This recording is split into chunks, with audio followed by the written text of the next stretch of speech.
정부가 비급여 진료에 메스를 들기로 했다. 어떤 내용입니까? 네, 정부가 어제 윤석열 대통령 주재로 열린 민생 토론회에서 필수 의료 정책 패키지를 발표했는데요. 여기에는 비급여 항목에 대한 혼합 진료를 금지하는 방안이 담겼습니다.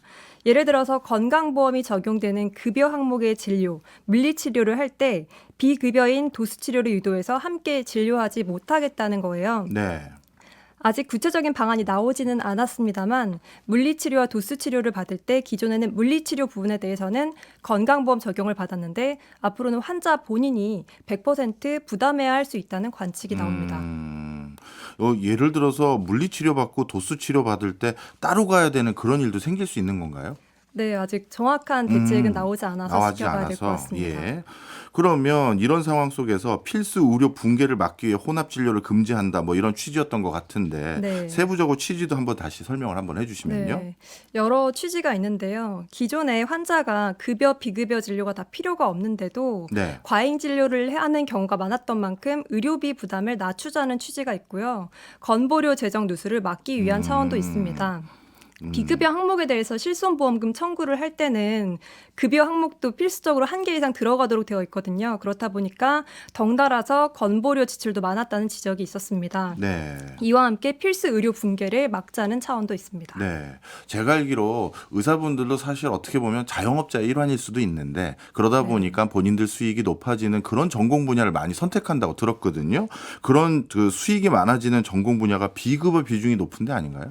그렇습니다. 의사들이 수익성을 위해서 비급여 비중이 큰 전공으로 쏠리는 경향이 있는데 이에 대한 인센티브라고 해야 될까요? 매력도를 좀 낮춰서 예. 필수 의료 분야로 유인을 하겠다는 것입니다. 혹시 피한성정이라는 말 들어보셨나요? 전 처음 들었습니다. 네, 의사들이 비급여로 돈을 벌기 쉬운 피부과, 안과, 성형외과, 정형외과 개원을 선호하면서 네, 필수 의료 중심인 종합병원이나 대학병원에는 안 온다는 거예요. 예. 실제로 복지부에 따르면 대표적인 비급여 진료 과목인 성형외과 의사는 2012년 1,003명에서 2022년 1,769명으로 10년 동안 76.4% 늘었습니다. 네. 이런 인기과의 매력도를 좀 떨어뜨리면 필수 의료 분야로 의료진이 분산되지 않겠냐 이런 게 정부의 계산입니다. 네. 비급여 진료가 수익성이 높은 남다른 뭐 원인, 이유 이런 게 있을까요? 무엇보다 비급여 진료는 병원이 자율적으로 가격을 정할 수가 있는데 통제를 안 받다 보니까 의사 입장에서 수익성이 좋습니다. 그러니까 동네 의원에서 비급여 수액을 5만 원에 받든 10만 원에 받든 의사의 재량에 맡긴다는 거거든요. 대표적인 비급여 진료로 도수 치료로도 들 수가 있는데요. 건강보험 심사평가원 자료를 보면 지난해 도수치료 평균 금액이 약 10만 원이에요. 그런데 최고 금액이 이보다 6배 많은 60만 원이라고 합니다. 네. 백내장 수술 비용차는 더 큽니다. 백내장 수술 비용이 적게는 30만 원부터 많게는 최대 900만 원까지 간다고 해요. 예. 병원에서 실손보험 있으시죠? 라고 많이 들어보셨을 것 같은데요. 진료비를 보험사에 청구할 수 있는 만큼 환자들의 부담이 없다 보니까 병원에서 가격을 비싸게 책정하는 사례도 많다고 합니다. 네. 말씀 쭉 듣고 보니까 혼합 진료 이거 금지해도 비급여 비중이 높은 과의 경우에는 수익성은 계속 높은 수준을 유지할 것 같은데 그렇게 되면 의사들이 과연 수익성이 낮은 전공 분야로 이동할까요? 네, 의사들이 필수 의료로 이동하도록 직접적으로 수가 인상 카드도 꺼냈습니다. 네. 정부는 2028년까지 10조 원 이상을 투자해서 필수 의료 분야 수가를 집중적으로 인상하기로 했어요. 일종의 유인책을 꺼내든 거죠. 예. 난이도와 위험도, 숙련도 등을 고려한 공공정책 수가를 추가로 주는 방안을 분만, 소아과 분야에 우선 적용하기로 했는데요. 하지만 이렇게 수가 인상만으로 해결될 문제가 아니라는 지적도 나옵니다. 네. 실제로 소아과 전공의 수당을 월 100만 원 인상했는데도 아직 정원의 4분의 3 이상을 채우지 못했거든요. 또 필수 의료 보상에 대해서 막대한 건보 재정이 투입된다는 우려가 나오기도 하는데 이에 대해서 정부는 그래도 감당할 수준이라고 밝혔습니다. 네. 아직 뭐 구체적인 안이 더 세부적으로 이제 도입돼야 우리가 확인을 할 수 있겠습니다만 그래도 나름대로 기존의 문제점을 개선하기 위해서 노력을 많이 한 흔적들이 좀 보이는데 만약에 이게 제대로 시행되게 된다면 언제부터 시작되나요? 네, 정부는 조만간 구성될 대통령 직속 의료개혁 특위를 통해서 혼합진료 금지의 구체적인 방법과 대상을 정할 계획입니다. 정부는 논의를 거쳐서 구체적인 안을 마련한다는 방침인데 특히 해외 사례를 참고할 것으로 알려졌습니다. 예. 실제로 선진국들은 비급여 진료를 좀 강력하게 통제를 하고 있어요. 일본은 원칙적으로 혼합 진료 체제 자체를 금지하고 있고 예. 독일은 비급여 진료가 필요한 경우에는 환자가 의사의 증빙 서류를 지참해서 사전에 승인을 받아야 돼요. 굉장히 까다롭습니다. 네. 또 호주는 비급여 가격을 아예 정부가 결정하기도 합니다. 그렇군요.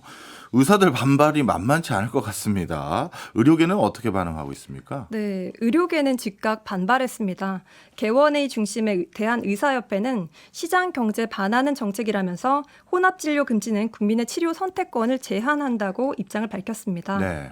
또 의사만 가입할 수 있는 인터넷 커뮤니티나 오픈 채팅방을 보면은 외국보다 한국의 수가가 현저히 낮은데 그러면 수가도 그렇게 올려달라. 의사를 도둑으로 만드는 정책이다. 이런 비난 여론이 있었습니다. 네. 또 국민들의 반응은 엇갈리는데요. 예. 정부 취지에 공감한다는 의견도 있는 반면에 4천만 명이 실손보험에 가입한 상태에서 국민 재산권을 침해한다는 의견도 있고 네.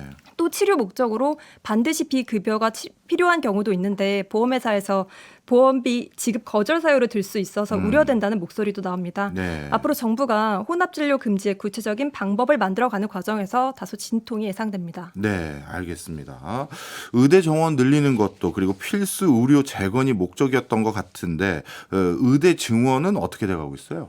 네, 정부는 10년 뒤에 의사 인력이 15,000명 부족할 거라는 전망을 바탕으로 논의를 구체화하겠다는 입장만 밝혔습니다. 한국보건사회연구원은 2035년에 의사 수가 만 명 부족할 거라고 예상했는데 여기에 취약 지역에 부족한 의사 수 5,000명을 더해 15,000명의 의사를 확보하겠다는 겁니다. 예. 올해 고3 학생들이죠. 그러니까 2025년 입시부터 의대 정원이 확대되는데요.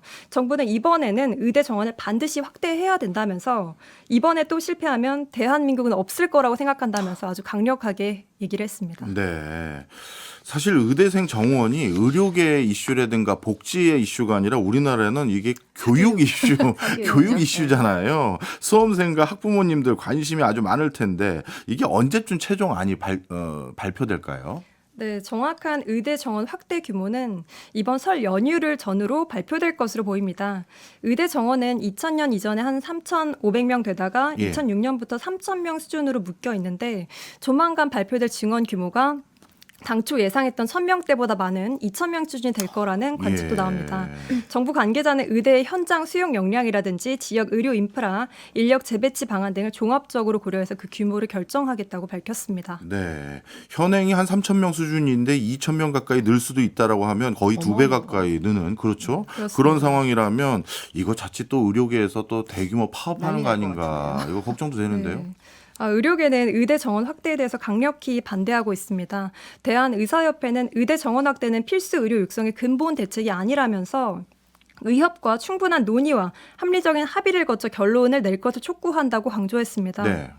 또 오후에 취재해봤더니 병원 인턴과 레지던트 등이 모인 대한전공의협회가 오늘 이와 관련해서 긴급 회의를 열었다고 해요. 이 단체는 앞서 지난달에도 자체 설문조사를 공개하면서 정부가 의대 정원 확대를 강행하면 응답자의 86%가 집단 행동에 나설 거라고 밝히기도 했습니다. 네. 이 전공의들은 지난 2020년 문재인 정부 당시에도 의대 증원을 추진하자 파업으로 정책을 무산시킨 바 있습니다. 예. 이렇다 보니까 파업이 또 재발하는 것 아니냐는 우려도 나오는데 이에 대해서 정부는 파업에 대해서 법과 원칙에 따라서 엄정 대응하겠다는 기존의 입장을 다시 강조했습니다. 그렇군요. 알겠습니다.